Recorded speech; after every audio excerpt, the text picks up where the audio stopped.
Hello friends, this is Priyam and welcome to e-learning. So in the previous video we have completed till question number 50. Now we are going to continue from question number 51 to question number 70. 20 question series in this video. So the first question is that Ben Jonson wrote a comedy which was first performed in 1610 by the King's Men. This comedy was appreciated by Coleridge for its perfect plot. Find it out. Ben Jonson ने 1610 में एक comedy लिखी थी जो 1610 में specially क्या हुई थी, वो फर्स्ट परफॉर्म की गई थी, जिसको कॉलरिज जो थे उन्होंने बहुत ज़्यादा अप्रिशिएट किया था, बहुत ज़्यादा प्रशंसा की थी उसकी, क्योंकि उसमें जो प्लॉट था वो बहुत ही परफेक्ट प्लॉट था। Options are the case is altered, every man in his humour, the alchemist, option number D वॉलपॉन।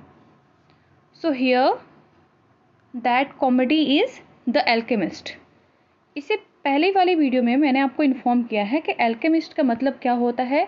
Alchemist का मतलब होता है रसायन बनाने वाला। एल्केमिस्ट में स्पेशली इसे इतना ज़्यादा अप्रिशिएट किया गया because it is generally considered Johnson's best and characteristic comedy. ये जॉनसन्स की बेस्ट कॉमेडी में माना जाता है। Okay, Question number 52. Who of the following poets belong to the Flashy School of Poetry? इसमें से कौन से ऐसे पोएट हैं जो फ्लैसी स्कूल ऑफ पोएट्री से बिलोंग करते हैं? At first we should also know about कि फ्लैसी स्कूल ऑफ पोएट्री होता क्या है। 19th सेंचुरी के जो इंग्लिश पोएट्स थे उनका एक ग्रुप था। इस ग्रुप को हम क्या कहते थे? फ्लैसी स्कूल ऑफ पोएट्री कहते थे, जिसमें बहुत सारे पोएट्स का एक ग्रुप हुआ करता था। It was as associated with Dante Gabriel Rossetti, इसका मतलब डीजी रोजेटी। सो ये जो पोएट है ये इनसे भी एसोसिएट करते थे। So the option is DG Rossetti. Question number 53. Virginia Woolf, John Maynard, Keynes, E.M. Forster and Lytton Strachey belongs to. ये जो पोएट्स के नेम आपको दिए गए हैं वो किस ग्रुप से बिलोंग करते थे? The fleshly school, the Bloomsbury group, the Beat poets और none of these. So all the above poets belongs to option number B which is written the Bloomsbury group. ब्लूम्सबरी ग्रुप क्या होता था? It was a group of associated English writers, intellectuals, philosophers and artists in the first half of 20th century। यानी 20th century के first half में जो writers थे, इंटेलेक्चुअल्स थे या जो फिलोसफर्स थे, आर्टिस्ट थे, उनका ये एक ग्रुप हुआ करता था जिसे हम ब्लूम्सबरी ग्रुप के नाम से जानते थे। Question number 54. Beat writers wrote in 1950s, wrote in 1940s, wrote in 1960s और wrote in 1980s। कुछ बीट राइटर्स के ग्रुप हुआ करते थे जिसे स्पेशली हम 1950s में लिखा हुआ मानते हैं। Best beat writer was Allen Ginsberg. मतलब ये जो बीट राइटर्स थे जो 1950s में लिखा जाता था उनमें जो फेवरेट जिसके कहा जाता है या बेस्ट हम कह सकते हैं वो थे Allen Ginsberg. So option number A is correct. Come to the next one. Bucolic refers to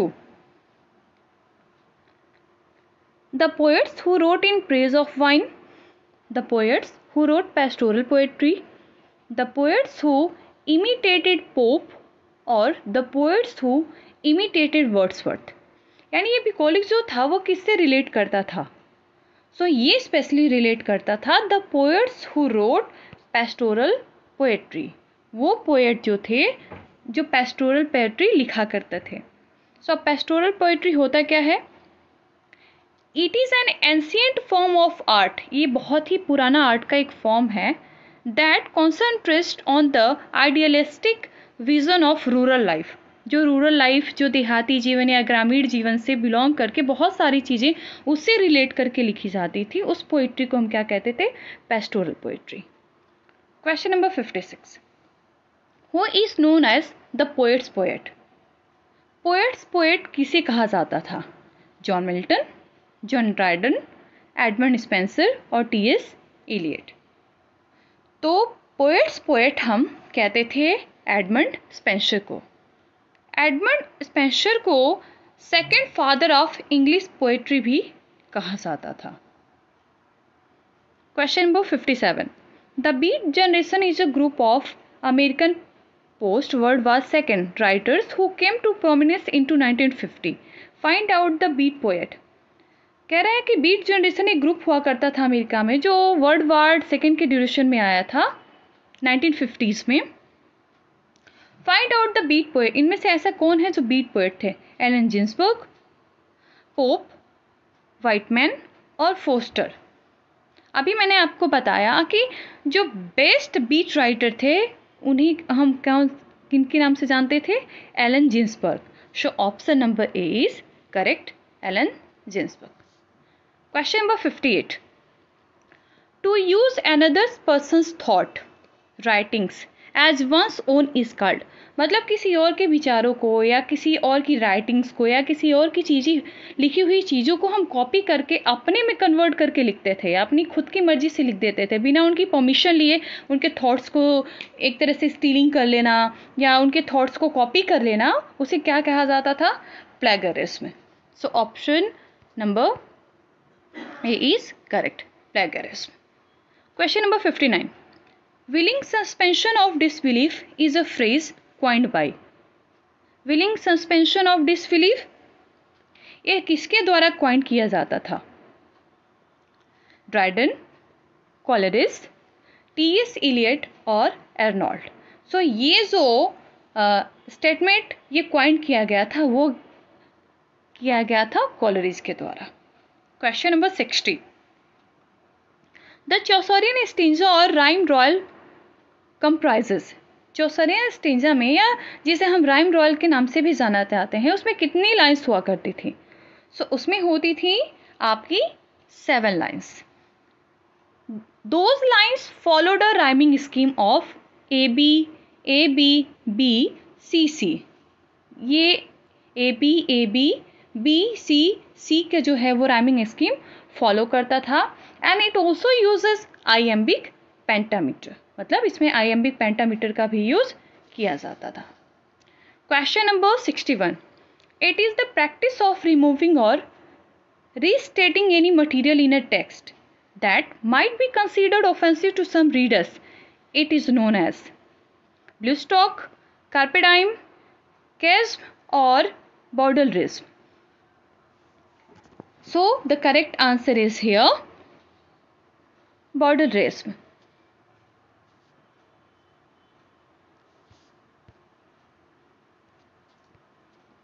question number 62। Ben Jonson's name is associated with. Ben Jonson का जो नाम था वो किससे एसोसिएटेड था, किससे जुड़ा हुआ था? Sentimental comedy, romantic comedy, comedy of manners और comedy of humours. So it was absolutely associated with comedy of humours, जिसे हम ड्रामेटिक कॉमेडी भी कहते थे। Question number 63। Azadi is a popular novel of. Azadi एक बहुत ही फेमस नॉवेल हुआ करता था, वो किससे रिलेट करता था? खुशवंत सिंह, सलमान खुर्शीद, अमिताभ घोष और चमन नहर। सो आज़ादी जो एक बहुत ही फेमस नॉवेल हुआ करता था, ये जिसे हम जानते भी हैं, वो थे एक famous writer Chaman Nahal. So option number D is correct. Now question number 64। The Pulitzer prize for fiction is given to an American author. Pulitzer prize जो था वो एक अमेरिकन ऑथर को दिया गया, प्रीफरेबली डीलिंग विथ, जो किससे जो रिलेट करते थे? Contemporary reality, American life, British life या वेक्सेस लाइफ। सो ये जो अमेरिकन ऑथर थे वो स्पेशली रिलेट करते थे अमेरिकन लाइफ से। Question number 65। What is baroque? Baroque क्या है? So it is jail, style, culture और बुक। सो पैरोक स्पेशली है ये स्टाइल राइटिंग, मतलब जो राइटिंग में ये फॉर्म यूज किया जाता है स्टाइल राइटिंग। तो पैरोक का मतलब क्या होता है? Style. Question number 65, 66 here. Consider the following: An Upstart Crow, Robert Greene. The Soul of the Age, Ben Jonson. Dear Son of Memory, Great Heir of Fame, Milton. The Wonder of Our Stage, Ben Jonson. Above statements are being referred to. मतलब ये जो writers हैं Robert Greene, Ben Jonson, Milton, Ben Jonson, ये जो अपने statements इन्होंने कहा है वो किससे रिलेट करता है? जैसे रॉबर्ट ग्रीन ने कहा है an upstart crow, Ben Jonson ने कहा है the soul of the age, Milton ने कहा है dear son of memory, great heir of fame, और बेन जॉनसन ने एक अदर स्टेटमेंट भी इनसे रिलेटेड दिया है कि the wonder of our stage. So which one is refer to?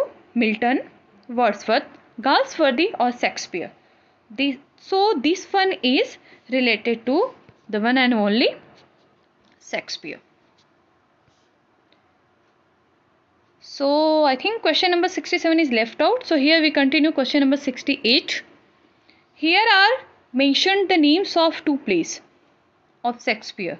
The Tempest, spoken by Prospero, As You Like It, spoken by Rosalind. The play or plays that has or have prologue is, मतलब ये जो कहा गया है किसमें prologue भी Tempest में use किया गया है या एज यू लाइक में यूज़ किया गया है? So only one, only two, all of them और none of them. So here the correct answer is none of them, क्योंकि ये दोनों जो स्टेटमेंट्स दिए गए हैं स्पोकन बाय है वो दोनों दिए हुए जो नॉवेल है या जो प्ले है उससे रिलेट नहीं करते हैं। सो option number D is correct. Question number 69, here is the list of the popular scenes that appear in Shakespeare's plays. The names of the plays are mentioned in the bracket. कि यहाँ कुछ list दिए गए हैं जो Shakespeare के play से related है, तो कौन से सीन्स को किस प्ले में यूज किया गया है? The balcony scene, Romeo and Juliet, the hovel scene, King Lear, eavesdropping scene, Love's labour lost, the shipwreck scene, the Tempest. So which are correctly matched? Only one, only 2, 1 and 4 or all are correctly matched. So here the correct answer is option number D, all are correctly matched. क्योंकि Romeo and Juliet जो है वो balcony scene के वजह से बहुत ज़्यादा famous है, हॉवेल सीन जो है वो किंग लियर में है, एवरस्टॉपिंग सीन जो है वो लव्स लेबर लॉस्ट में है, और शिपरेक सीन जो है वो द टेम्पेस्ट है। ये जो सीन्स है ना आपको स्पेशली याद करने चाहिए क्योंकि एग्जाम में ये मोस्ट अवेटेड क्वेश्चन है, मतलब बहुत ज़्यादा पूछे जाते हैं। Question number 70. Here are characters with their beloved wives. The names of the play are written before them. Find the incorrect one. So which one is incorrect? A Midsummer Night's Dream, Lysander with Hermia, All's Well That Ends Well, Breton with Helena, Twelfth Night, Orlando with Rosalind Ganymede, और Cymbeline, Posthumus with Imogen Fettel। एक बार मैं उससे फिर से पढ़ती हूँ, ध्यान से सुनिएगा। अब Midsummer Night's Dream, Lysander with Hermia, All's Well That Ends Well, Bertram with Helena, Twelfth Night, Orlando with Rosalind Ganymede, और Cymbeline Posthumus with Imogen Fidele. So here all are correctly matched except question number 3rd, यानी 12th line it is not correct with the given one. So option number 3 is wrong, others are correct. So dear friends, here we have completed from question number 51 to question number 70. We will continue some important questions of grammar in the previous video. I hope you liked it. Keep watching e-learning. Thank you so much.